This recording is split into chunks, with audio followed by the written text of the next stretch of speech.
Okay, hello, World Geography. Prof. Braden Evans checking in for your Week 7 pre-recorded asynchronous lecture. So as we talked about, this week will be an asynchronous pre-recorded lecture focused on human populations and urban ecosystems. I think you'll find it to be a topic. And, unfortunately, I'm not able to be present in our live class for this week. And so this has remember, shifted our presentation dates for our infographics. So rather than this week, we're doing it next lecture, which is actually in a couple of weeks, right? Not this week, not next week because it's reading week, but week 8, the week following reading week, okay? All right, so since this is pre-recorded, I'm gonna try to burn through it. I'm gonna try to go through a little bit more quickly than usual because really, it's not as engaging to sit back and listen to something that's pre-recorded, so I'll try to keep it short and sweet. Okay, so we'll start off sort of in an urban ecology context, okay? So it's important to understand urban ecosystems.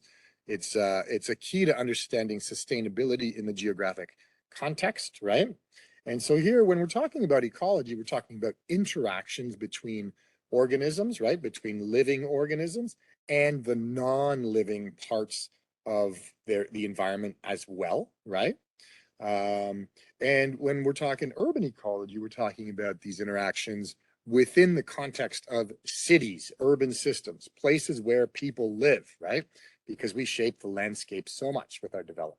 Okay, so traditionally, obviously we've studied natural spaces as ecologists, right? That's some of the work that I do. And so, but more recently, we've come to understand that if we want to really understand ecology, we have to integrate the human social element, right? No ecosystem is undisturbed anymore, right? People are influencing ecological systems to varying degrees, but we're always sort of having an impact on that, right? More and more of our population is living in a city environment, and more of the important areas that we consider to be ecologically sensitive are colonized by people. So to understand nature, we got to understand the people around it, and to understand the people and their well-being in our societies, in our cultures, we got to understand how they're interacting with the ecosystem. Okay, so more traditionally, we would build these models that would say, okay, ecology, let's just assume an untouched ecosystem, right? But that's not realistic. That doesn't exist, right? So on the other end of the spectrum, we've got places around the world that are heavily influenced by humans we've totally changed the landscape, right? But the reality for most systems is somewhere in here, right? Along this gradient, along this spectrum, where people are having some impact and some interactions with the natural system surrounding them. Okay, so we know more of the world's population has become urbanized in recent years, right? Most of us live in cities, and if you factor in towns, almost all of us live in cities or towns, right? And so the ecology of our urban environments is more important than ever, right? Now we need to understand how we're getting and using the services provided by our ecosystems, right? How are we making use of the landscape? Okay. All right. So, waste issues, water use issues, resource issues, and then on the sort of ecology side of it, like habitat loss and fragmentation that species that are not humans have to deal with as well, right? We need to consider the plants and animals that we're sharing our space with, right? One thing we've come to understand a lot better in recent years is that our health, physical health and wellness, and our mental health and wellness pretty heavily relies on, the green space that surrounds us more than we like to think, okay? So we're putting a lot more emphasis on studying that. How is the ecology of urban systems affecting the humans that live within it, okay? Okay, I could probably skip that one. Ultimately, we're looking at,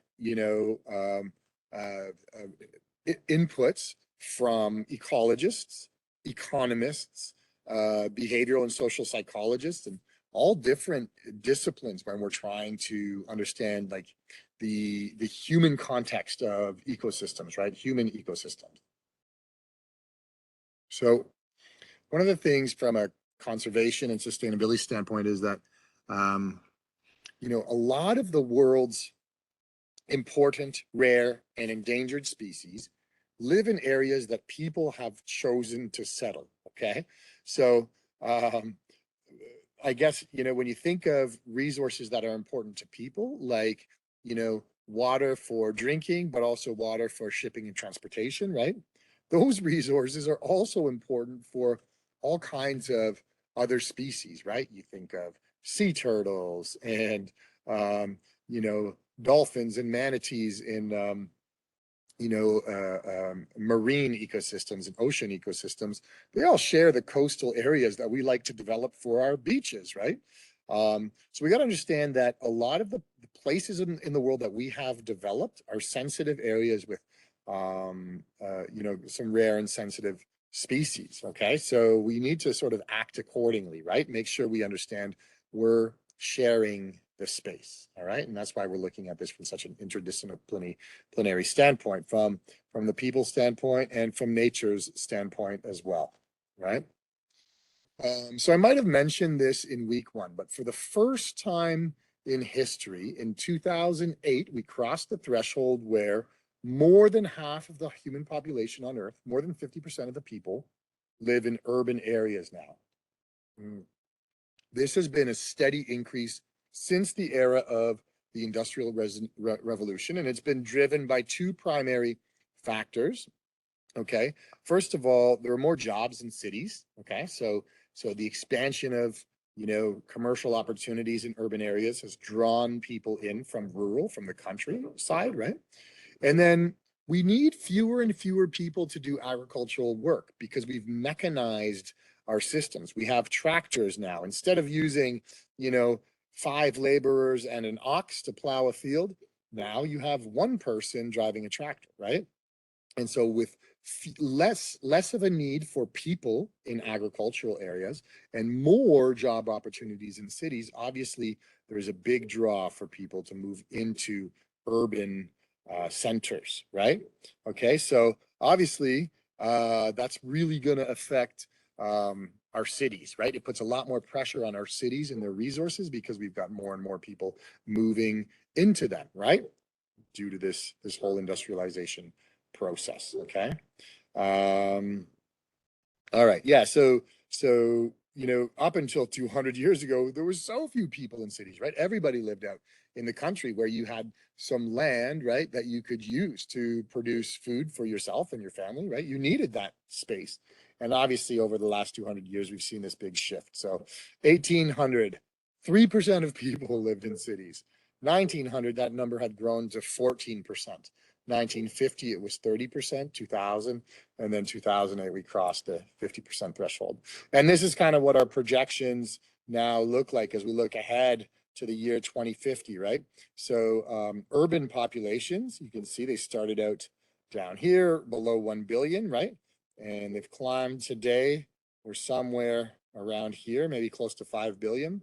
And we're going to be up over 6 billion by 2050. And then you look at rural populations. Yeah, there was a population increase, up until about 2000, and then started to kind of level off and drop. So actually our rural populations are, and have not only level off, but are starting to shrink. Okay. Okay. So this is a pretty cool exercise here if we look at this. So this gives us some sense of what's going on with population growth across the world. Okay. So back in 1900, 122 years ago now, these were the world's biggest cities. Okay. London, New York, Paris, Berlin, Chicago, Vienna, Tokyo, St. Petersburg, Manchester, and Philly. So let's see, let's count them up. So let's count European cities. 1, 2, 3, 4, 5, 6 European cities in the top 10, right?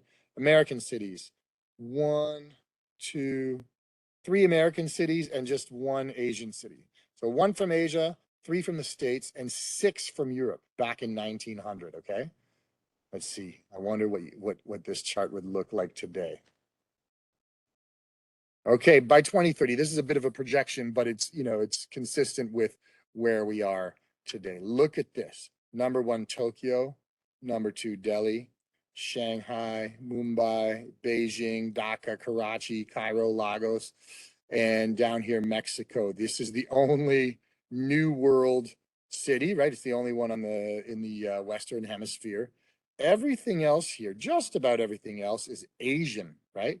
Number 1, 2, 3, 4, 5, 6, 7, and well, let's say the top 7 are Asian, even though some parts of Egypt are considered to be Asia as well, right? Africa and Asia, but you get the picture, right? So there's a big demographic shift in around the world in 100 years' time, where the world's biggest cities went from places in Europe and America to Asia, right? And here's a map of the world at night. This looks at industrialization, right, across the world. So you can see lots of light infrastructure and commercial development in North America, in Europe, and then you can see India really stands out here, in parts of China and Japan, right? But you know, a lot of parts of the world that really don't have that sort of development as well. So a real change in urbanization across the world. Okay, so what about these urban populations? What do they look like, right? So we saw the chart, a couple graphs, a couple slides ago, where we could see that people were moving from the country to the city, right? So now, what do these cities look like? Well, in the less developed world, this means, you know, poorer countries, right? Those cities are growing and expected to grow very, very quickly, right? Because you've got a sharp positive slope here. But then in the more developed cities, so the richer countries like Canada, the US, a lot of Europe, right? The growth is much more subdued, right? It's much flatter curve, okay? So we're getting bigger cities faster in poor countries, and really cities that are staying about the same size in rich countries, okay? And that's important because we need to think about what cities look like in rich countries and poor countries. So if you think of a rich country like America, this image here makes me think of when I used to live in Florida with my family. These big, sprawling suburbs, lots of houses that you know, have very little green space, and you can see from the image between the roads and the driveways and the sidewalks and the houses, there's almost no permeable soil, right? It's all paved over, it's all concrete. So when the rain falls, when water falls, there's not too many places for it to go, all right? But it's very neat, very organized, very structured, right? These places are likely to have electricity, they're likely to have, you know, drinking water, bathrooms, clean sewage, right? Even sometimes we're talking about a pool, usually some air conditioning, right? That's what a growing city in a rich country looks like. One of these big boxes here, big homes inhabited by one single family, right? You know, we're talking about large areas of land accommodating relatively few people. So in the world of ecology, we call that a large ecological footprint, right? The footprint of each person is really big. When you think of the construction materials and energy costs to not only build, but maintain these houses, right? And so we call that urban sprawl. It's where cities are spreading out laterally, growing outward, and eating up some rural land, right? Okay, now this is maybe what urban expansion looks like in a poor country, a country that's less economically developed, right? You get urban migrants, right? People coming in from the countryside, from rural areas, looking for work opportunities.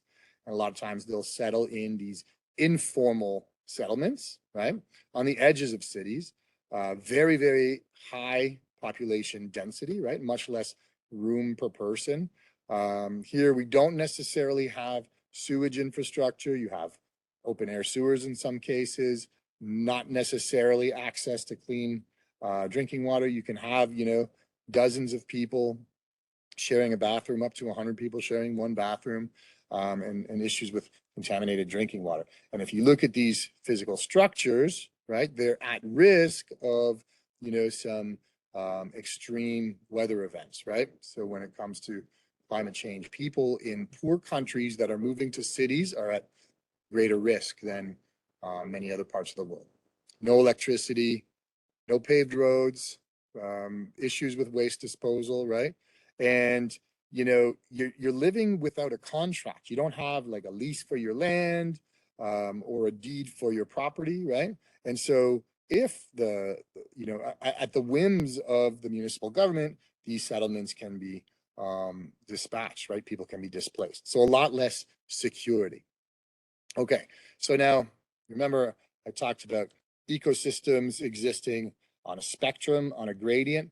Well, urbanization works this way as well, right? On one extreme, you have a very high ecological footprint. On another extreme, you have a very small, low ecological footprint. And then you have these things in between, right? So this is relatively higher density housing, what you see here, these large apartment buildings, lots of families living in a relatively smaller area. So you might call it medium density or high density housing when we look at townhouses and apartments.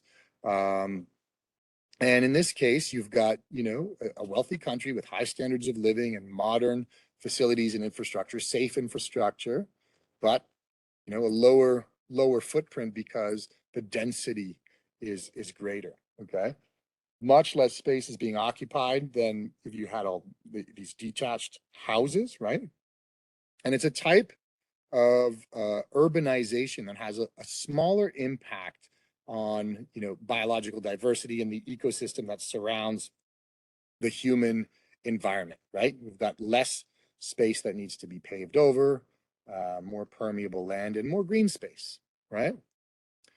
When you think of that ecological footprint, think materials and energy used to construct the houses, right? And then the ongoing maintenance and operation of these buildings requires a lot of energy as well, right?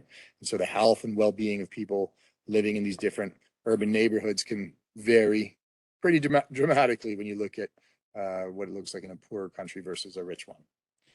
Okay, so in the coming decades, obviously, we're going to have some big challenges in the developing world, in more poor countries, what urbanization will look like and how we can manage it in the interest of, public safety and the environment, right? And sustainable aspects. And so when it comes to ecology, urban environments are great testing grounds. What we find is that ecological theory tends to hold, right? Our concepts, our ideas tend to be pretty robust in disturbed environments. So in environments where people play a role, all our concepts about ecology still apply. We're still interacting with our environment in the same way. So that's a plus for urban, ecological study, right? It tells us that, okay, it still makes sense in these disturbed systems. We look at things like the niche of organisms, the competition between different species, right? Predator-prey interactions, food webs.